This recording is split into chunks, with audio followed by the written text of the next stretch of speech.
ಶ್ರೀ ಗುರುಚರಿತ್ರೆ 39ನೇ ಅಧ್ಯಾಯ. ಹರಿ ಓಂ ಶ್ರೀ ಗುರುಭ್ಯೋನ್ನಮಃ. ನಾಮಧಾರಕ ಗಾಣಗಾಪುರದಲ್ಲಿ ಸೋಮನಾಥ ಗಂಗಾದೇವಿ ಎಂಬ ಹೆಸರಿನ ವೃದ್ಧ ದಂಪತಿಗಳಿದ್ದರು. 60 ವರ್ಷ ವಯಸ್ಸಾದರೂ ಗಂಗಾದೇವಿ ಬಂಜೆಯಾಗಿಯೇ ಉಳಿದಿದ್ದಳು.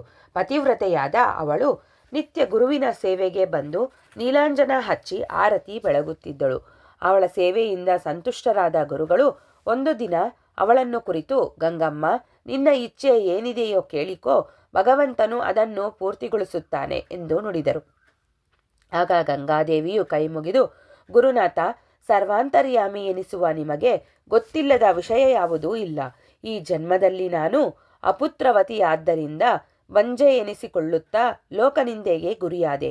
ಮಕ್ಕಳಿಲ್ಲದವರಿಗೆ ಮೋಕ್ಷವಿಲ್ಲ ಎಂದ ಚಿಂತೆಯು ನನ್ನನ್ನು ಕಾಡಿ ಹಣ್ಣುಗೊಳಿಸಿದೆ. ಆದ ಕಾರಣ ನನಗೆ ಮುಂದಿನ ಜನ್ಮದಲ್ಲಿಯಾದರೂ ಸತ್ಪುತ್ರರು ಉದಯಿಸುವಂತೆ ಅನುಗ್ರಹ ಮಾಡಿರಿ ಎಂದು ಪ್ರಾರ್ಥಿಸಿಕೊಂಡಳು.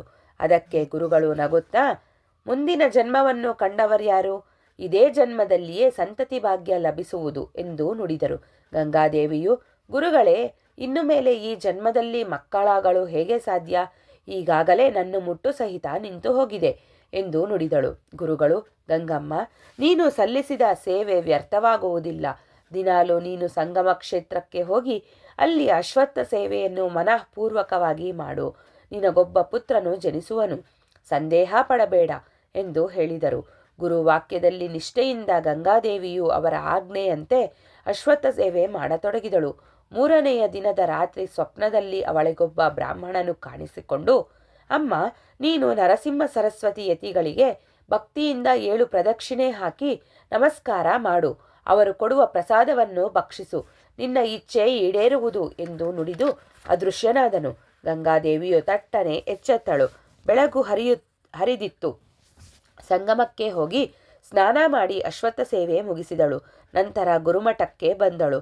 ಗುರುಗಳಿಗೆ 7 ಪ್ರದಕ್ಷಿಣೆ ಹಾಕಿ ನಮಸ್ಕರಿಸಿದಳು. ಗುರುಗಳು ನಸುನಗುತ್ತಾ ಅವಳಿಗೆ 2 ಬಾಳೆಹಣ್ಣುಗಳನ್ನು ಕೊಟ್ಟರು. ಗುರುಪ್ರಸಾದ ಭಕ್ಷಣೆಯ ಪ್ರಭಾವದಿಂದಾಗಿ ಅವಳು ಅಂದೇ ರಜಸ್ವಳಿಯಾದಳು. ಅವಳು ಹವಿಷ್ಯಾನವನ್ನು ಉಣ್ಣುತ್ತಾ 3 ದಿನಗಳನ್ನು ಮೌನವಾಗಿ ಕಳೆದಳು. 4ನೆಯ ದಿನ ಸ್ನಾನ ಮಾಡಿ ಪತಿ ಹಾಗೂ ಗುರುಗಳ ದರ್ಶನ ಪಡೆದಳು. ಗುರುಗಳು ಅವಳಿಗೆ ಪುತ್ರವತಿ ಭವ ಎಂದು ಆಶೀರ್ವದಿಸಿದರು.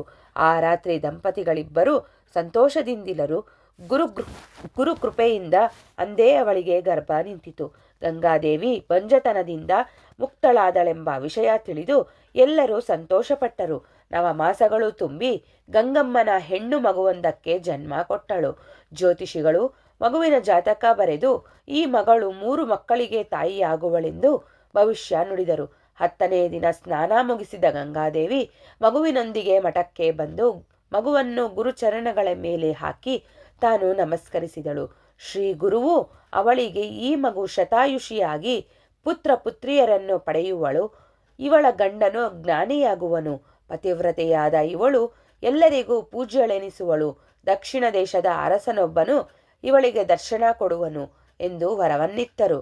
ಗಂಗಾದೇವಿಯು ತನಗೆ ಇನ್ನೊಂದು ಗಂಡು ಮಗುವನ್ನು ಕರುಣಿಸಬೇಕೆಂದು ಗುರುಗಳಲ್ಲಿ ಪ್ರಾರ್ಥಿಸಿಕೊಂಡಳು. ಗುರುಗಳು ನಗುತ್ತಾ, ನಿನಗೆ 100 ವರ್ಷ ಬಾಳುವ ಮೂರ್ಖ ಮಗ ಬೇಕೇ ಅಥವಾ 30 ವರ್ಷ ಜೀವಿಸುವ ಸುಪುತ್ರ ಬೇಕೋ ಎಂದು ಪ್ರಶ್ನೆ ಮಾಡಿದರು. ನನಗೆ ಸುಪುತ್ರನೇ ಜನಿಸಲಿ, ಆದರೆ ಆ ಮಗನಿಗೆ 5 ಮಕ್ಕಳ ಭಾಗ್ಯವಿರಬೇಕು ಎಂದು ಪ್ರಾರ್ಥಿಸಿದರು. ಗುರುಗಳು ತಥಾಸ್ತು ಎಂದು ನುಡಿದರು. ಗುರುವಾಕ್ಯದಂತೆ ಗಂಗಾದೇವಿಗೆ ಹುಟ್ಟಿದ ಮಗನು ವೇದಶಾಸ್ತ್ರ ಪಂಡಿತನಾಗಿ 5 ಮಕ್ಕಳನ್ನು ಪಡೆದನು. ಹೀಗಿದೆ ಗುರುಕೃಪೆಯ ಪ್ರಭಾವ ಎಂದು ಸಿದ್ಧಮುನಿಯು ನಾಮಧಾರಕನಿಗೆ ತಿಳಿಸಿದರೆಂಬಲ್ಲಿಗೆ ಸಾರರೂಪ ಶ್ರೀ ಗುರುಚರಿತ್ರೆಯ 39ನೇ ಅಧ್ಯಾಯವು ಮುಕ್ತಾಯವಾಯಿತು.